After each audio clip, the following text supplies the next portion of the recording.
one of our old favorites, Dr. Sebastian Gorka, Deputy Assistant to President Trump and author of the best-selling book, Defeating Jihad, The Winnable War. Dr. Gorka, thank you so much for joining us here on Breitbart News Daily. My pleasure, Raheem, always. Dr. Gorka, I want to talk to you about this terror attack yesterday. It's a subject that obviously you are in a unique position to talk about, not least because of your time spent in London. You know the area well, you know the lay of the land well in terms of the British security situation, but obviously your book as well, Defeating Jihad, The Winnable War, which I commend to all of our listeners here, it is a must read. I just want to start with this. Dr. Gorka, it was a year since the Brussels attacks, since the days of teddy bears, tears, candles, cartoons, murals, mosaics, flags, flowers, whatever you want to call it. These outpourings of solidarity that we see, but the Islamist terror threat, it appears, has not diminished at all.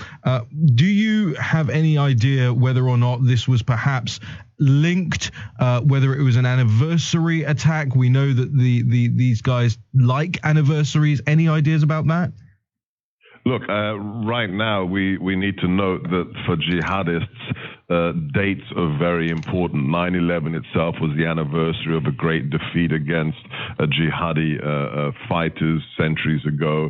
The fact that this happened on the anniversary of the Brussels attack really should not have surprised anybody. The attack itself shouldn't have come out of the blue. If you think about, you mentioned it earlier this morning, I think, Lee Rigby. If you look at the knife intifada happening in Israel, if you look at the attack in Nice, these aren't things that are coming out of the blue sky.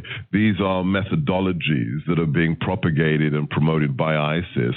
This is how they think. They're not interested in investing millions of dollars and time and energy and expertise in weapons of mass destruction. They're going low investment, high yield. And whether it's stealing a truck in France and plowing into almost 90 people, whether it's buying a knife and slashing people on the streets of Tel Aviv or Jerusalem, this is their new modus operandi. It costs nothing, and it is devastating. It is very, very cheap for them. We know that this vehicle, this Hyundai, or what do you guys say, Hyundai over here? Hyundai. We say Hyundai, you say potato. But this was a rental vehicle, and they traced the rental vehicle back to this place in Birmingham, which they have raided overnight. Several arrests made overnight. Still no name of the attacker yet. I wanted to ask you about, you led me on perfectly to this. It was my next question. This idea of the vehicle as the new weapon of choice, it does seem incredibly smart to me. As you say, it's low cost, but what it also is unstoppable in the sense that you're not going to get rid of vehicles from roads. You're not going to have barriers on every sidewalk, in every street, in every county, in every city across the entire Western world. This is a weak point that they have found, and they will continue to use it, correct? Well, unless the chattering classes think that they should ban vehicles the same way that banning guns will make us safe. So of course not. This is the beauty of this attack. It's not about the everyday item, the inanimate object. It's about the person driving it or using it. And that's why good counterterrorism isn't reactive. It is preventative. That's why you have to find these people, use human intelligence. Here in the United States, we've taken the step of our travel moratorium to stop people coming from war zones who want to use these kinds of tactics against us. So yes, it's not. There will be the focus on all kinds of diversionary issues, not the fact that this individual was already on the radar screens of the security services a year ago.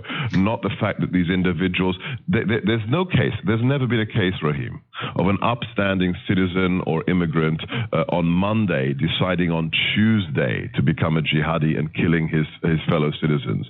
There's always a progression. There's always a digestion of jihadi ideologies. There's always some kind of statement of sympathy for the things that the bad guys are doing. That's how we find them. That's how we prevent the next attack.